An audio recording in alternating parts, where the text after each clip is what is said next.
Assalamualaikum warahmatullahi wabarakatuh. Halo teman-teman, saya Nabila Khairunisa dengan NIM 202180091, Prodi Pendidikan Guru Sekolah Dasar kelas 2C, Universitas Muhammadiyah Purworejo. Pada kesempatan kali ini, saya akan menyampaikan materi mengenai teori humanistik. Simak terus videonya ya. Nah, pada kesempatan belajar kali ini, saya akan menyampaikan mengenai teori humanistik.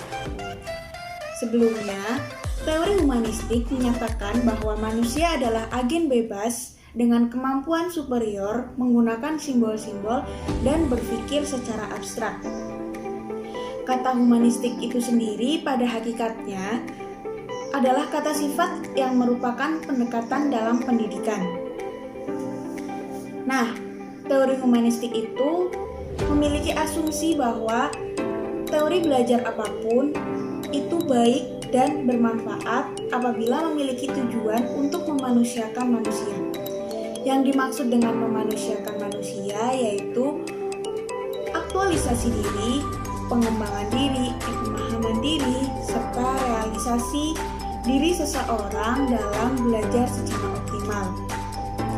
Serta konsep utama dari pemikiran humanistik yaitu menghormati harkat dan martabat manusia.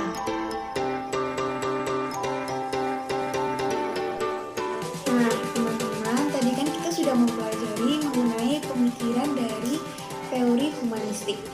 Untuk yang selanjutnya yaitu tokoh siapa saja yang ada dalam teori humanistik. Jadi, dalam teori humanistik terdapat beberapa tokoh. Untuk yang pertama yaitu ada Charlotte Bohler, dan yang kedua ada Abraham Maslow, serta yang ketiga ada Carl Rogers. Nah, untuk yang pertama, Charlotte Bohler.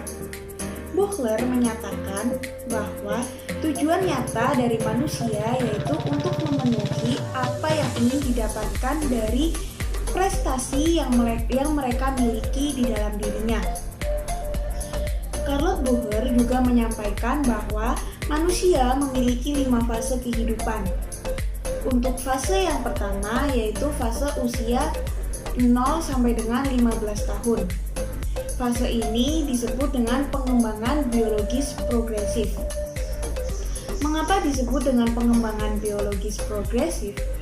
Jadi, anak usia 0 sampai dengan 15 tahun masih berada di rumah dan memiliki kepentingan yang sempit yaitu keluarga dan juga sekolah. Nah, contohnya pada usia 1 sampai dengan 15 tahun banyak anak-anak yang hanya dalam berkecimpung dalam kegiatan belajar di sekolah, di SD, SMP maupun SMA, serta di rumah mereka hanya seperti membantu orang tua, mengerjakan tugas-tugas rumah, bermain, dan lainnya. Kemudian, untuk fase yang kedua yaitu fase usia 16 sampai dengan 27 tahun. Pengembangan biologis lanjutan. Kedewasaan seksual yang sudah masuk dalam kegiatan atau aktivitas independen. Pada usia 16 sampai dengan 27 tahun, seseorang sudah dikatakan menjadi dewasa. Dalam dewasa ini, cangkupannya lebih luas, yaitu ketika seseorang dalam usia 16 atau sampai dengan 27 tahun, mereka ada yang sudah bekerja bahkan sudah berkeluarga. Nah, untuk fase yang ketiga yaitu fase usia 28 tahun sampai dengan 47 tahun. Atau disebut dengan stabilitas biologis, periode puncak. Karena dalam usia 28 sampai dengan 17 tahun merupakan periode puncak biologis seseorang. Seseorang akan selalu berusaha memperbaiki kehidupan sosialnya, baik dalam masalah keluarga, pekerjaan, ataupun yang lainnya. Seperti contohnya, apabila kita sudah dewasa atau bahkan menjadi orang tua di usia 28 sampai dengan 47 tahun, kita bertanggung jawab atas anak-anak kita. Kemudian untuk fase yang keempat yaitu fase usia 48 tahun sampai dengan 62 tahun. Dalam fase ini, seseorang mulai kehilangan fungsi produktifnya. Seperti contohnya, ketika seseorang mengambil pensiun di usia 60 tahun. Jadi, dalam hal itu menjelaskan bahwa seseorang mulai kehilangan fungsi produktifnya. Untuk fase yang kelima yaitu usia 63 tahun dan sampai dengan seterusnya. Dalam usia 63 tahun terjadi penurunan biologis diri manusia mulai turun, dan terkadang pada usia 63 tahun sampai dengan seterusnya penyakit mulai meningkat pada diri manusia.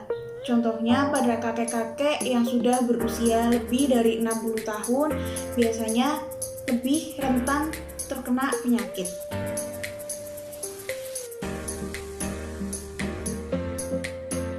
Nah, untuk tokoh yang kedua yaitu ada Abraham Maslow.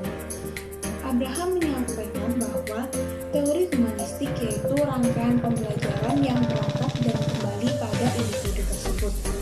Dalam perspektif humanistik, menuntut potensi peserta didik di dalam proses perkembangannya bebas menentukan jalan kehidupannya.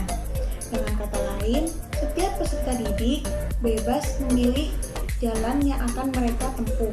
Namun, kita sebagai guru harus senantiasa dan selalu mendampingi peserta didik dalam mencapai tujuannya.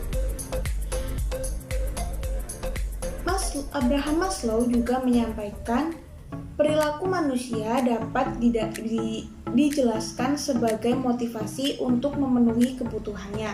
Terdapat 5 kategori, antara lain yang pertama ada aktualisasi diri, yang kedua yaitu kebutuhan untuk dihargai, yang ketiga kebutuhan untuk diterima, yang keempat kebutuhan akan rasa aman, dan yang kelima yaitu kebutuhan fisiologis. Kali ini saya akan menjelaskan dari kebutuhan yang paling dasar yaitu kebutuhan fisiologis. Kebutuhan fisiologis terdiri dari kebutuhan pokok yang paling dasar atau paling mendasar.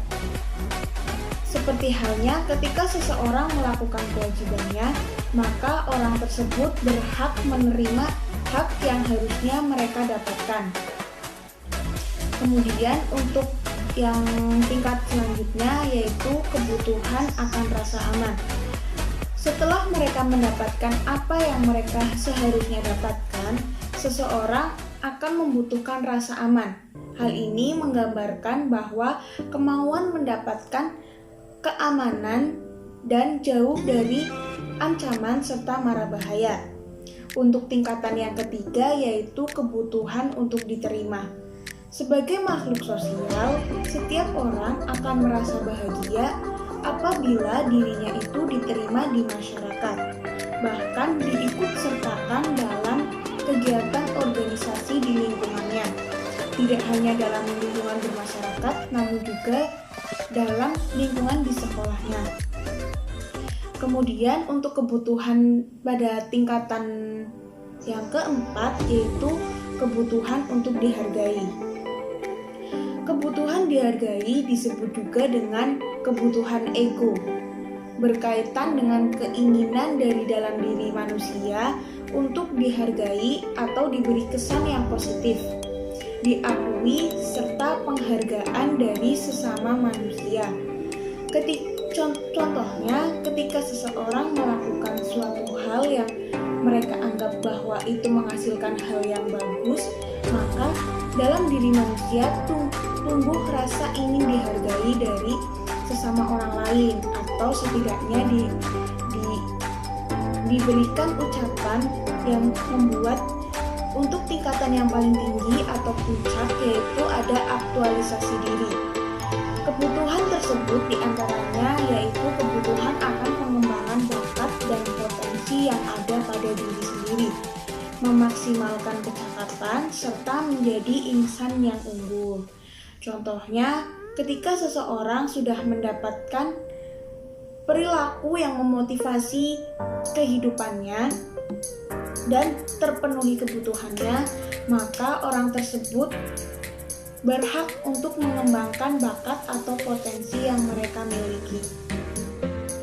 Nah, teman-teman, tadi kita sudah mempelajari mengenai pemikiran humanistik dan juga tokoh-tokoh dalam teori humanistik. Sekian video pembelajaran pada kali ini. Kurang lebihnya saya mohon maaf. Wassalamualaikum warahmatullahi wabarakatuh.